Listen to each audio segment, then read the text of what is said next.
9월 8일 저희들에게 주신 하나님 말씀 시편 28편 말씀입니다.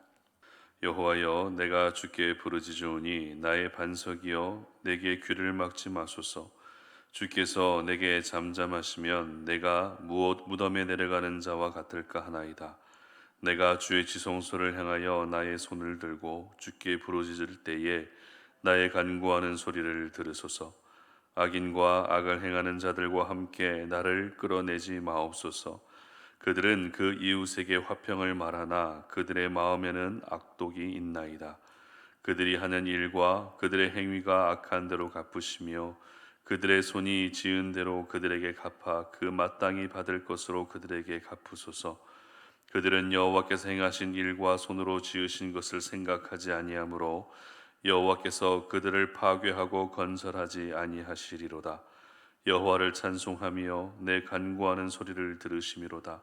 여호와는 나의 힘과 나의 방패이시니 내 마음이 그를 의지하여 도움을 얻었도다.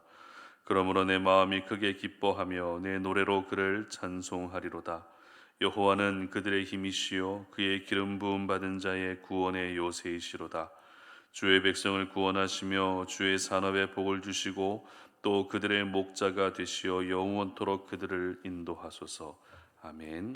선별적 은혜를 보편적 은혜로 흘려보내라 라는 제목으로 오늘 아침 말씀 전합니다. 여러분, 선별적이라는 말과 보편적이라는 말을 들어보셨을 것입니다. 최근 이 두 단어가 주로 사용됐을 때가 언제인가 하면 한참 코로나가 심할 때 이 선별적, 보편적이라는 말이 자주 사용됐는데요. 코로나에 감염되면서 경제 활동을 하지 못하고 집에 격리되어 있는 사람들에게 지급됐던 이 생활지원금이라는 것이 있었습니다. 이때 선별적 지원을 할 것이냐 아니면 보편적 지원을 할 것이냐, 이 부분이 참 화두가 됐던 적이 있었습니다. 선별적이라는 것은 정해진 기준으로 지원금을 받을 대상을 축소하는 것을 선별적이라고 이야기합니다. 반면에 보편적이라는 것은 제외되는 사람 없이 모든 사람들이 대상이 되는 것을 말합니다.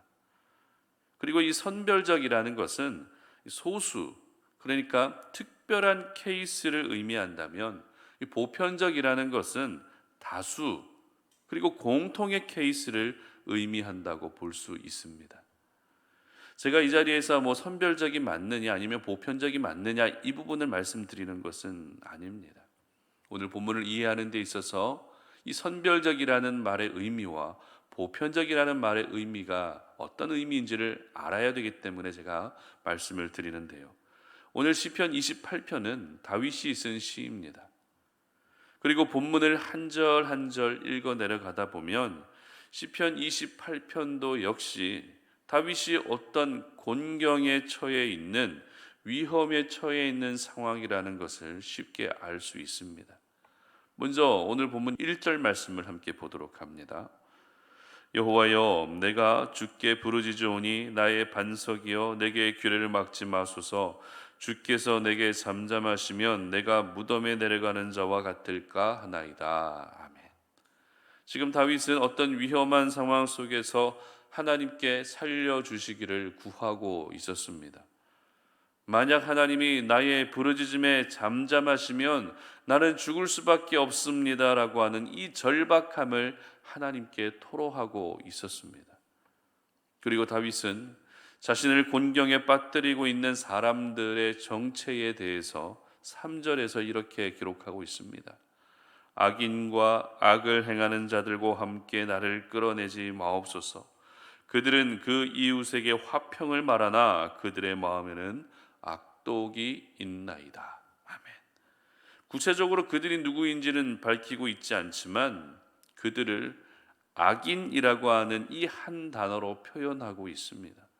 즉 다윗은 악인이라 불리는 자들, 악을 행하는 자들이라고 불리는 이 사람들에게 생명의 위협을 받고 있는 상황에서 시편 28편을 기록했던 것입니다. 각 시편에는 표제라는 것이 있습니다. 그래서 그 표제를 보면서 이 시가 어떤 상황에서 기록됐는지 어느 정도 알 수 있습니다. 그러나 오늘 시편 28편의 표제가 어떻게 되어 있죠? 단순히 다윗의 시 이렇게만 되어 있을 뿐 어떤 구체적인 배경과 상황에 대한 힌트는 전혀 찾아볼 수가 없습니다. 다만 대부분의 주석가들은 아마도 다윗이 아들 압살롬을 피해서 도망 다니고 있는 그 상황에서 쓴 시였다라고 보는 해석이 있을 뿐 그것 역시 확인된 사실은 아니다라는 것입니다. 이처럼 시편 28편의 전반부는 어떤 악인들에 의해서 생명의 위협을 당하고 있을 때 하나님께 부르짖어 구원을 요청하고 있습니다. 그리고 후반부에서는 항상 그렇듯이 하나님을 향한 찬양으로 시가 마무리되고 있다는 것입니다. 본문 6절과 7절 말씀을 함께 보도록 합니다. 여호와를 찬송하며 내 간구하는 소리를 들으시며 여호와는 나의 힘과 나의 방패이시니 내 마음이 그를 의지하여 도움을 얻었도다. 그러므로 내 마음이 크게 기뻐하며 내 노래로 그를 찬송하리로다. 아멘. 다윗은 또 한 번 나를 살려주시는 하나님의 은혜를 경험하게 된 것입니다. 집어삼킬 듯한 악인들의 위협과 공격 속에서도 결국에는 하나님에 대한 확신과 구원의 은혜를 노래하는 내용으로 시편 28편이 매듭짓고 있었던 것입니다. 이 시편 28편은 어찌 보면 다른 시편과 비교했을 때 특별한 내용이 없습니다. 동일한 패턴과 동일한 내용으로 기록된 시라고 할 수 있습니다. 그러나 오늘 저희들이 이 시편 28편을 묵상하면서 주목해야 할 부분은 오늘 제목과 같이 선별적이라는 단어와 보편적이라는 단어입니다.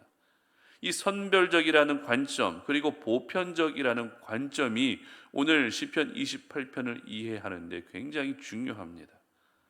비록 선별적이라는 단어, 보편적이라는 단어가 언급되지는 않고 있지만 이 저자의 의도 속에 선별적인 부분과 보편적인 부분이 함께 녹아져 있다는 것입니다. 그렇다면 무엇이 선별적이고 또 무엇이 보편적인 것일까요? 그것은 바로 하나님이 베풀어 주신 구원의 은혜가 다윗 개인에게는 선별적인 은혜였고 그 은혜를 경험한 다윗이 시편 28편을 기록할 때 이스라엘 모든 백성들을 의식하며 기록했다는 것이 바로 보편적이다라고 말할 수 있다는 것입니다. 8절 말씀을 한번 보시기 바랍니다. 여호와는 그들의 힘이시요 그의 기름 부음 받은 자의 구원의 요새이시로다. 분명 7절에서는 하나님이 나의 힘이시고 하나님이 나의 방패이시고 이렇게 자기 자신에게 초점을 맞추어서 기록하고 고백하고 있지만 8절에서는 어떻습니까? 여호와는 그들의 힘이시라고 고백하고 있습니다. 나의 힘이신 하나님이 그들의 힘이신 하나님으로 바뀌었다는 것입니다. 그리고 9절 말씀도 보시기 바랍니다. 주의 백성을 구원하시며 주의 산업에 복을 주시고 또 그들의 목자가 되시어 영원토록 그들을 인도하소서. 아멘. 역시 그들의 목자라고 말하고 있다는 것입니다. 이처럼 다윗은 자기 자신에게 초점을 맞추어서 시편 28편을 시작했지만 그 마무리는 어떻습니까? 자기 자신이 아니라 이스라엘 백성들에게 초점을 맞추며 이 시를 마무리하고 있었던 것입니다. 이에 대해서 조금 더 구체적으로 말씀드리면 이런 것입니다. 만약 다윗이 시편 28편을 기록할 때 어떤 상황과 어떤 배경에서 썼는지 그 배경을 기록하고 있다면 시편 28편은 다윗 자신에게만 해당되는 시라 할 수 있습니다. 그러나 다윗은 구체적인 상황과 배경을 기록하지 않습니다. 왜냐하면 내가 겪고 있는 그 인생의 어려움을 누구나 겪을 수 있기 때문입니다. 누구나 악인들에 의해서 생명의 위협을 당할 수도 있고 누구나 억울한 상황에 놓여질 수 있기 때문입니다. 분명 다윗은 그 구원의 은혜를 경험하면서 이 구원의 은혜는 나에게 베풀어 주신 하나님의 선별적 은혜, 특별한 은혜라고 고백하고 있습니다.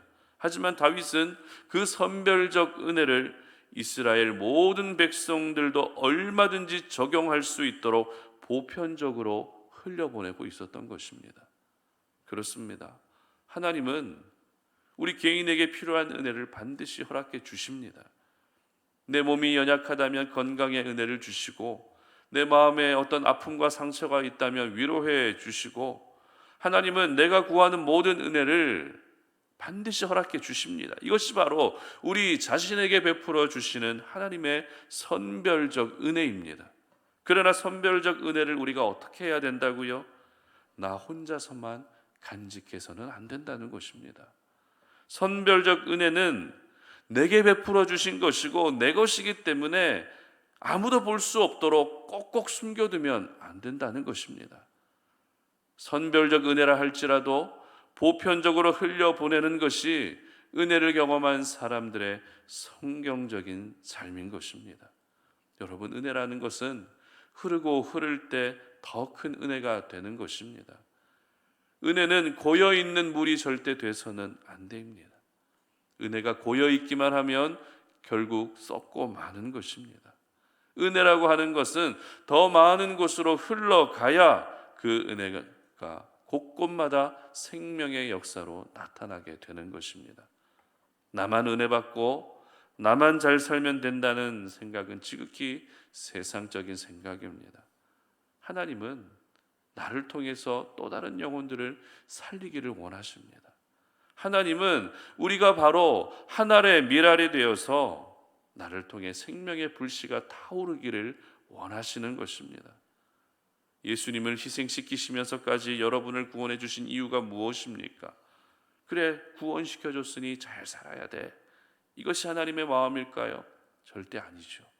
하나님은 너를 구원해 줬으니까 이제 너로 인해 다른 사람들이 또 구원받을 수 있도록 우리가 그 구원의 역할들을 감당하며 사는 것, 구원의 통로의 역할을 감당하며 사는 것을 원하시고 기뻐하시는 것입니다. 그러므로 선별적 은혜를 선별적으로만 누리지 않으셨으면 좋겠습니다. 선별적 은혜를 받았다면 그 은혜를 보편적으로 흘려보낼 수 있었으면 좋겠습니다. 여러분이 경험한 하나님의 살아계심을 믿지 않는 영혼들에게로 흘려보내시고, 절망의 상황 가운데서 회복시켜 주신 하나님의 은혜를 같은 어려움을 겪고 있는 주변의 분들에게 흘려보낼 수 있었으면 좋겠습니다. 내가 이런 어려움이 있었는데 하나님이 나를 도와주셨다라고 하는 것, 나에게 베풀어 주신 그 은혜가 바로 집사님에게 베풀어 주시는 은혜가 될 것이고 당신에게 베풀어 주시는 은혜가 될 것이다라고 여러분이 경험한 선별적 은혜를 보편적으로 흘려보낼 수 있었으면 좋겠습니다. 그래서 우리 송탄 오륜의 모든 가족들은 다윗과 같이 선별적 은혜마저도 보편적 은혜로 흘려보내셔서 여러분을 통해서 많은 영혼들이 주님 앞으로 돌아올 수 있는 그런 귀한 구원의 일들이 넘쳐나시기를 주님의 이름으로 축복합니다. 함께 기도하겠습니다. 하나님 아버지, 감사합니다. 오늘도 우리가 이 아침에 주의 말씀을 또 의지하면서 이 시간 기도의 자리로 나아갑니다. 우리가 구하는 모든 은혜들을 베풀어 주시는 하나님, 그것이 바로 나에게 베풀어 주시는 특별한 은혜이며 선별적 은혜라는 사실을 기억합니다. 그러나 나에게 베풀어 주신 그 선별적 은혜마저도 내 주변에 있는 사람들도 함께 누릴 수 있도록 보편적으로 흘려보낼 수 있는 성숙한 하나님의 사람들이 되게 하여 주시옵소서. 내가 경험한 하나님이 바로 당신이 경험한 하나님이 될 것이고, 내가 경험한 하나님이 바로 당신이 경험한 살아계신 하나님이 될 수 있다라고 하는 그 은혜를 보편적으로 흘려보낼 수 있는 하나님의 사람들 되게 하여 주시옵소서. 감사드리며 예수님의 이름으로 기도드립니다. 아멘.